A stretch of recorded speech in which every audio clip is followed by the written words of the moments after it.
সিরাজগঞ্জ জেলা বিএনপির পক্ষ থেকে সনাতন হিন্দু ধর্ম শারদীয় দুর্গা পূজা উৎসব উপলক্ষে আমরা সিরাজগঞ্জ সদর হসপিটালে যে সমস্ত হিন্দু নারী পরিচ্ছন্ন কর্মীরা কাজ করেন তাদের পাশে আমরা পূজা উপলক্ষে আমরা তাদেরকে উপহারস্বরূপ কিছু বস্ত্র উপহার দিয়েছি।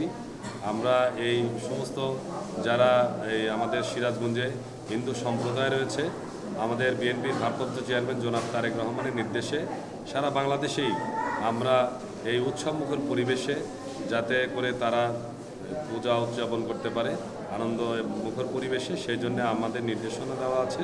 আমরা তাদের পাশে আর্থিকভাবে, মানসিকভাবে, শারীরিকভাবে সবসময় সজাগ এবং সতর্ক থাকছি, যাতে সব ষড়যন্ত্র উপেক্ষা করে এই যে ধর্মীয় যে উৎসব সেটি যাতে তারা পালন করতে পারে, এই জন্য আমরা দলের পক্ষ থেকে আমরা পাশে দাঁড়িয়েছি।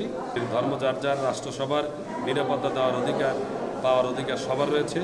আমরা তারেক রহমানের নির্দেশেই আজকের এই শাড়ি উপহার সামগ্রী আমরা বিতরণ করলাম।